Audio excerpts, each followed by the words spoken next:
Hello, everyone, and welcome back to eBoogie Studios. Let's imagine ourselves back in 1955. We turn on the radio. We're going to listen to our favorite broadcast called Suspense.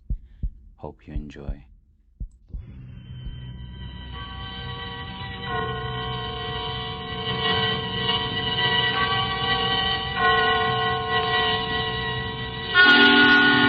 Suspense.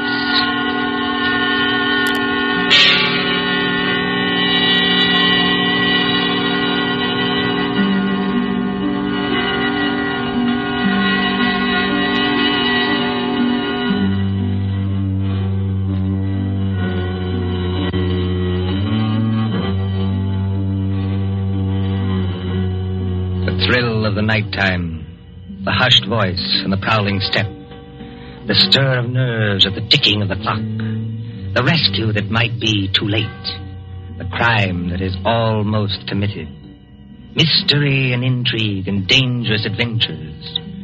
We invite you to enjoy stories that keep you in suspense.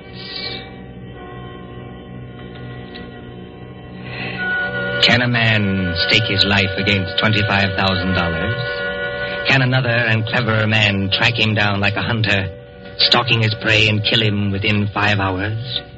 Can you make a bet with death and win? For Suspense, tonight we present Will You Make a Bet with Death by John Dixon Carr.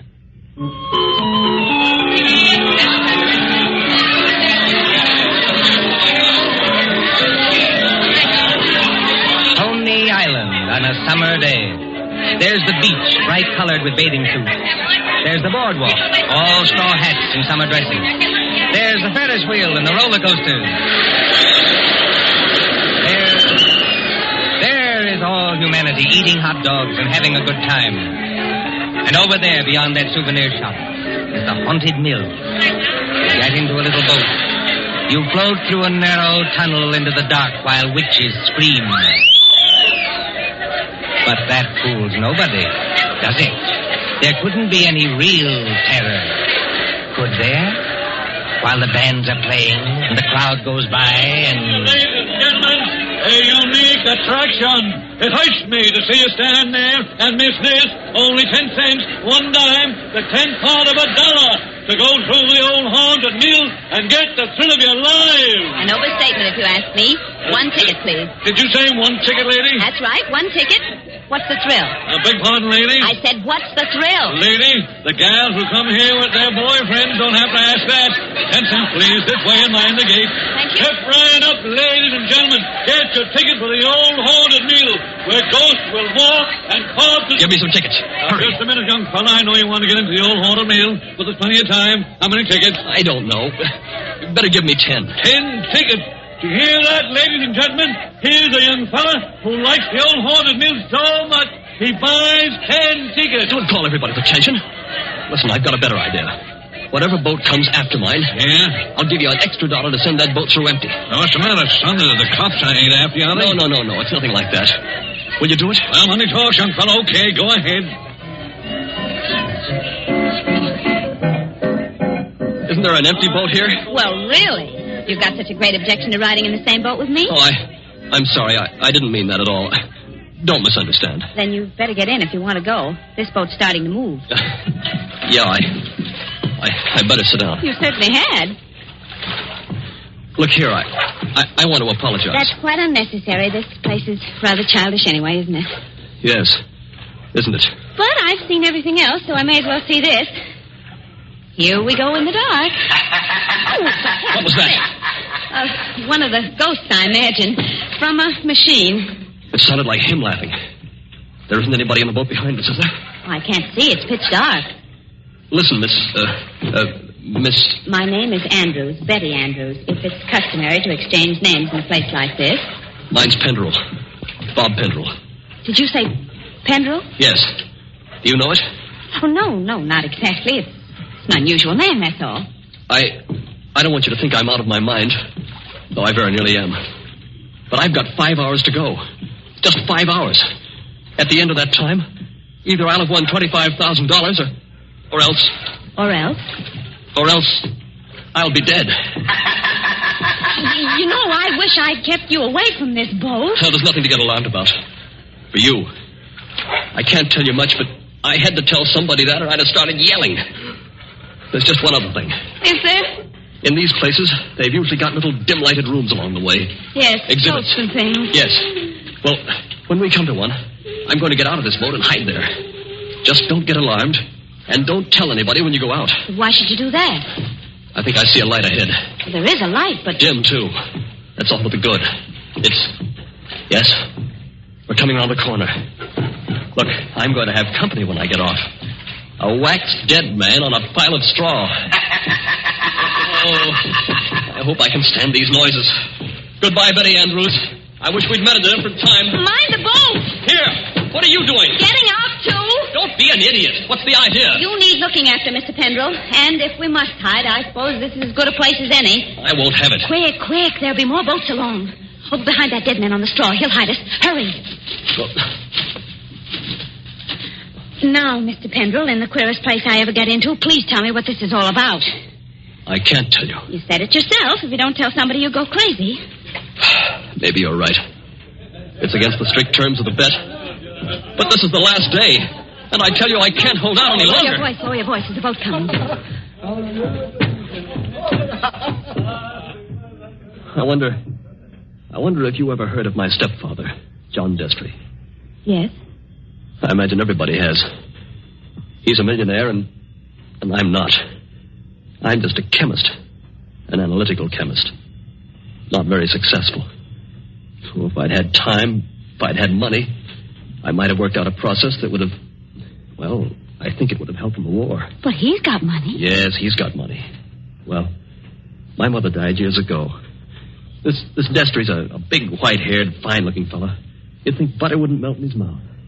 He's got an apartment in the East 60s, secretary, I never met her, valet, cook, that kind of thing.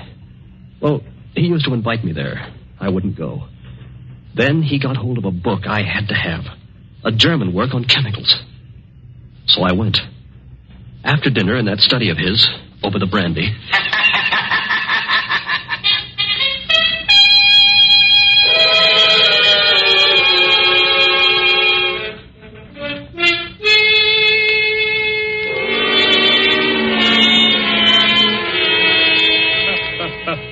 Oh, my dear Robert, you're quite welcome to the book. Don't mention it.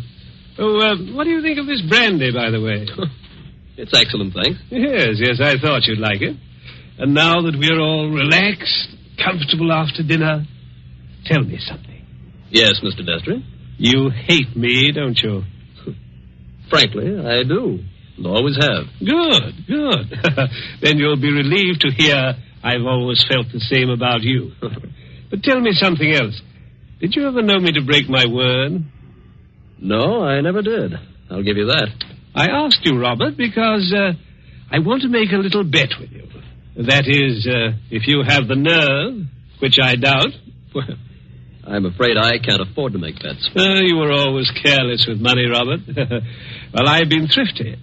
I saw that when your mother was alive. But you can afford to make this bet.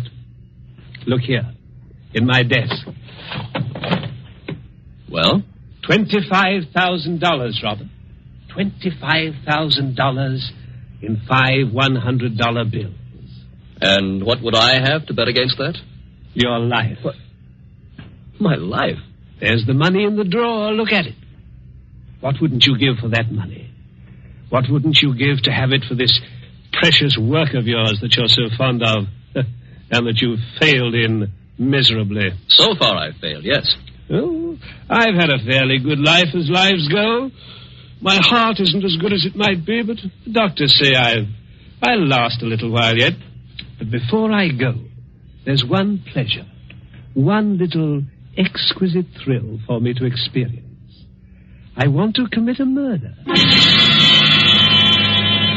Yes, I said a murder. My bet is that I can kill you within 6 months, and that you can't stop me, and that I'll never be punished for it. What do you say? Yes or no? I believe you mean that. Of course I mean it. And just how would you propose to kill me? Ah, that would be telling. You know, if I had time to think this thing over... There's no thinking it over. Now. Yes or no? Yes. You must need the money badly, Robert. I do need it. But oddly enough, Mr. Destry, that isn't why I'm doing this. No? No. I want to show you can't play the Lord Almighty and get away with it. Are you challenging me? Yes. You don't think I can do it? I know you can't. We mustn't get excited, Robert. There will be conditions to the bet, you understand? What conditions? First of all, you'll never mention this matter to anyone. All right. That seems fair enough. You'll remain within the city limits of New York for 6 months. You'll spend at least 1 hour of every day walking the open streets alone. All right. You'll spend at least 1 hour every evening in your own room alone. I may come to see you, or I may not. Trying to scare me already, are you? Finally, you'll write out a little note and give it to me. There's pen and paper on the desk in front of you. Write it now. Let's hear what I have to write before I do anything like that.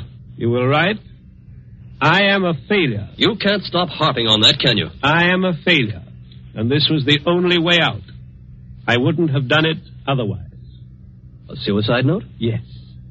I intend to use it when I, operate. And if I won't write it? Then there's no bet. All right, I'll do it. It's now, let's see, 9 o'clock on the night of January the 10th. If you're alive and not in a madhouse... Does that go into the bargain, too? Yes. At 9 o'clock on the night of June 10th, given those conditions, you will receive $25,000. Can't you hear the dice rattle, Robert? You're playing with death now. I know it. Aren't you going to finish your brandy?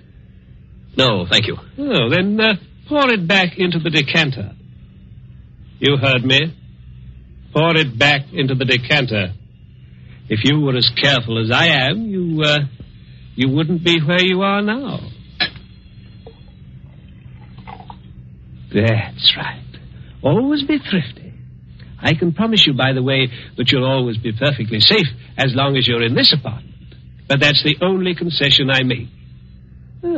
I notice your hands are steady at the moment.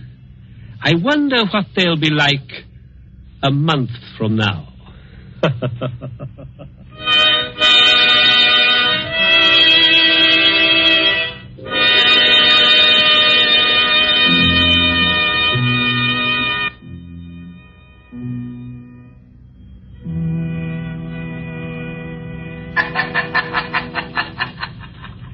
So you were fool enough to make a bet with John Destry.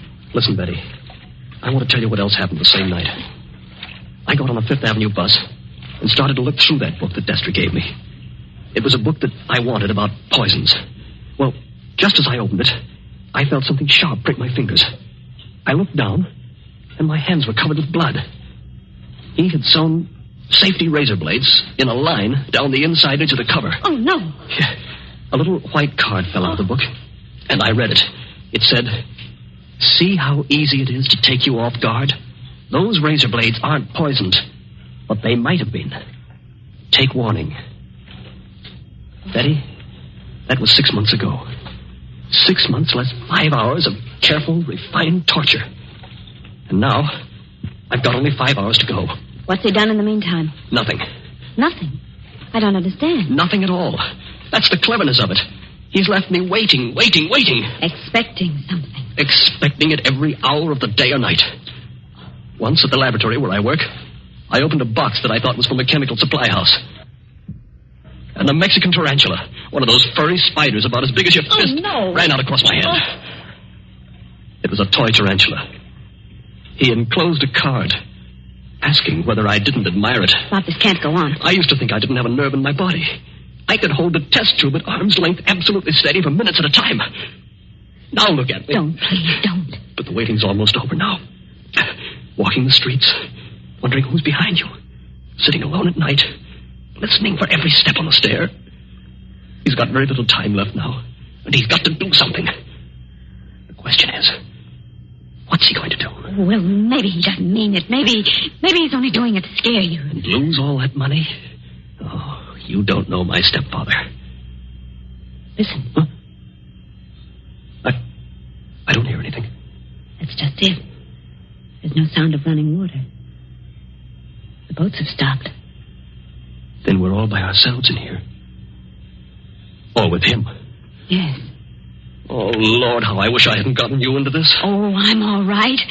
Or at least I think I am.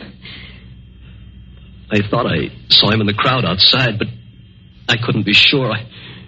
I'm seeing him everywhere. Now, Bob, just a minute. Just tell me one more thing. Did you ever see Mr. Destry, I mean face to face, after that first night? Oh, many times. He came to see you? He came to my laboratory once, yes, but mostly I went to see him. And why? Because it was the only place in the world I could feel safe. He's promised that nothing should happen to you while you were in his apartment. Don't you see it was part of the torture? Night after night he'd invite me. And I'd go.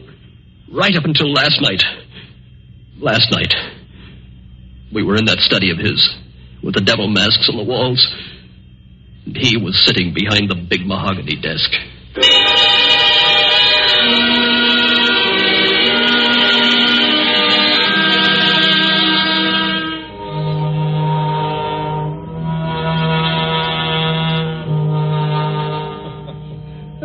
My dear Robert, I'm pleased and even touched to have you here on the last night before you...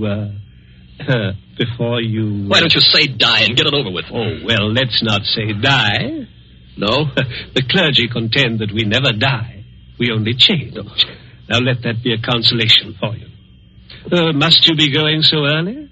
There's that 1 hour at home rule to our bet, if you remember. I remember. You're keeping to the rule. Yes, and I mean to beat you at this if it's the last thing I ever do. The last thing I ever do. That's an unfortunate choice of phrase, Robert. My boy, you haven't a chance. Something's going to happen to you within the next 24 hours when you least expect it. Will you answer me one question? If I choose. Have you decided how you mean to kill me? I decided that 6 months ago. And you still think you can get away with it? It's a method which has never been known to fail. I give you my word of honor on that. Is it sudden?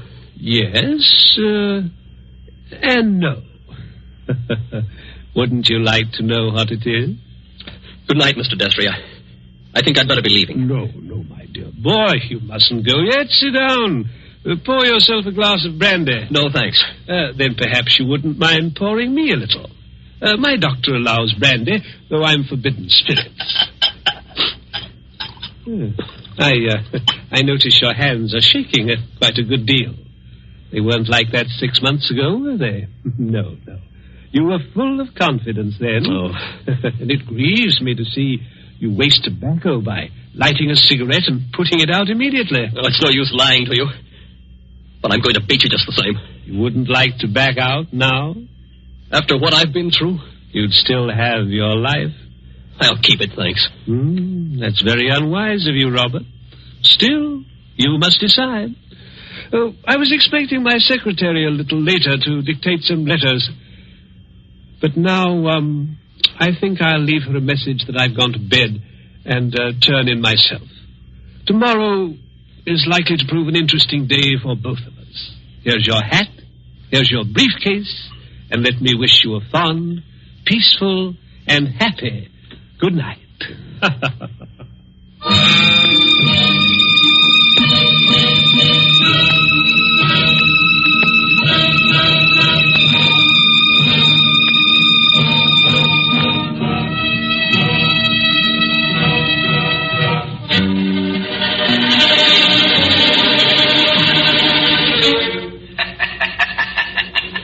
That was last night, Betty.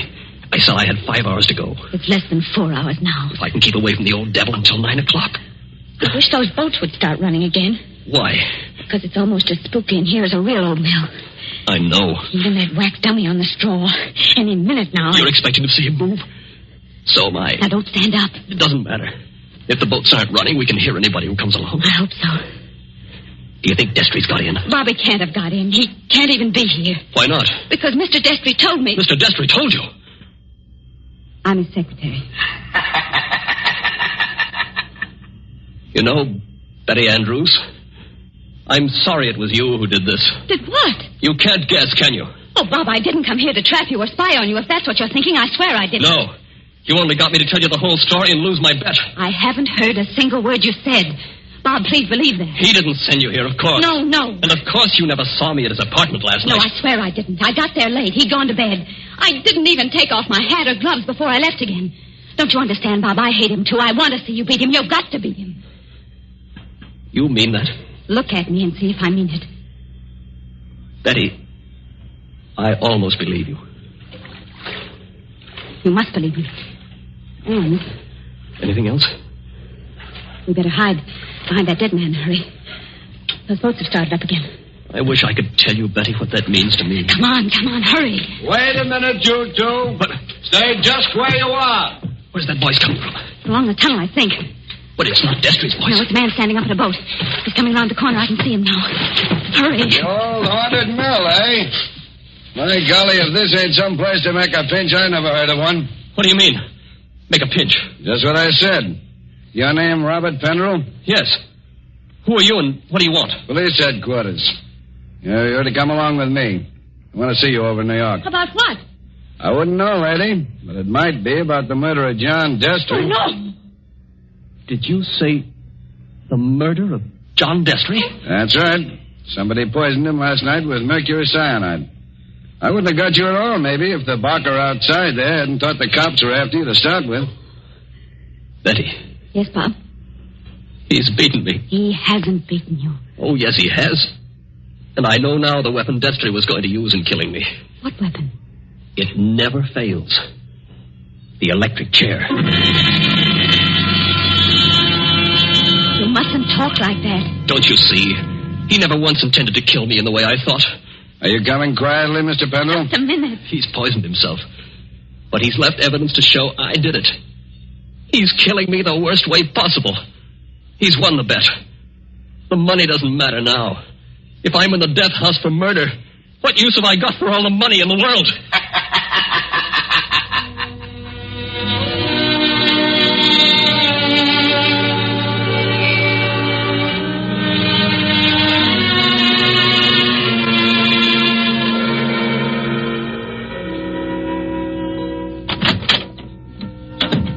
Penderell, let me introduce myself. My name's Mullen, Inspector Mullen. It's a pleasure to meet you, Inspector. It's a pleasure to be safe again. I've had you brought here to my office for a little quiet talk. You're in a jam, son, and I want you to realize how bad it is. You think I don't realize it?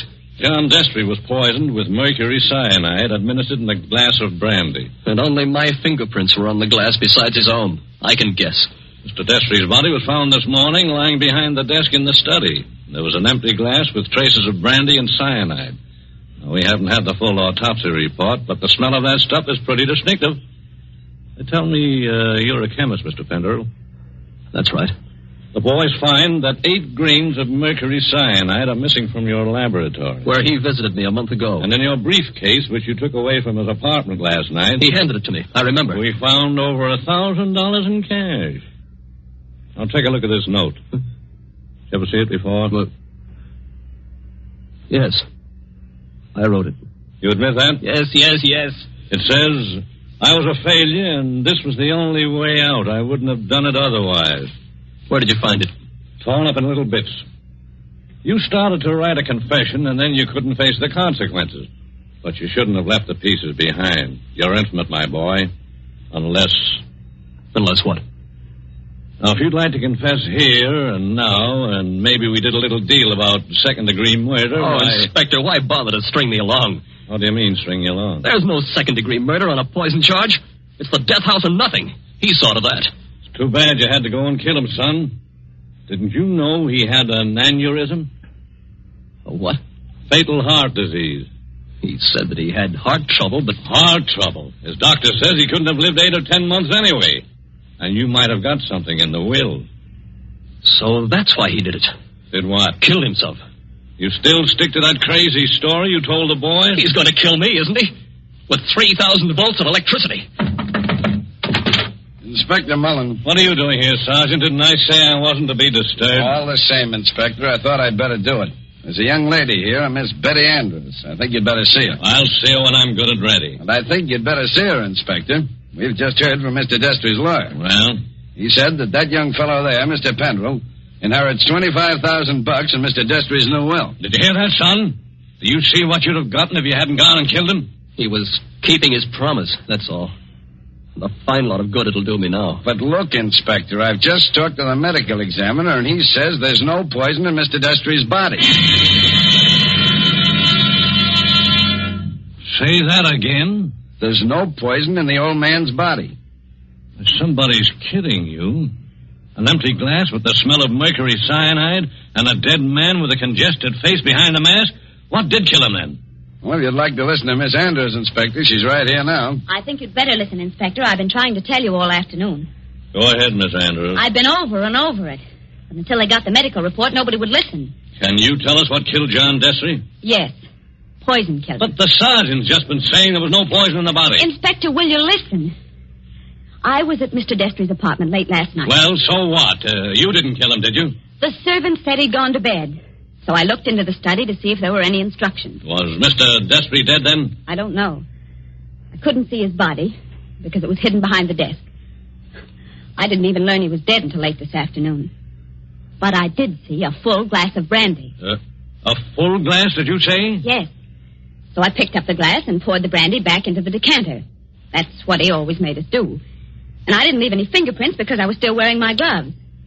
And that was the same glass you later found empty. But you still are not telling us what was the poison that killed John Destry. It was the poison in his own system.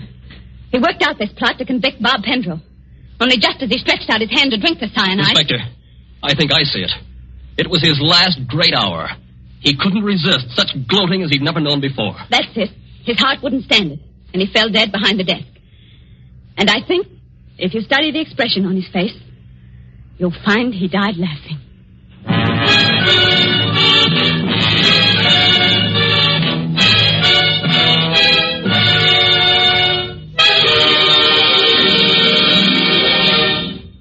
And so ends Will You Make a Bet with Death? Tonight's story of Suspense.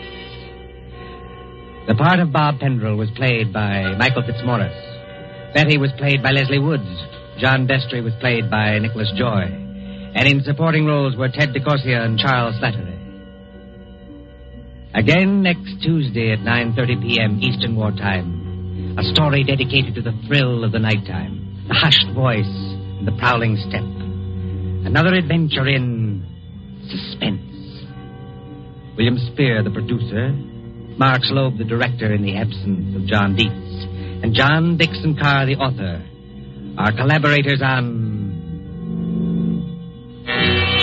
Suspense.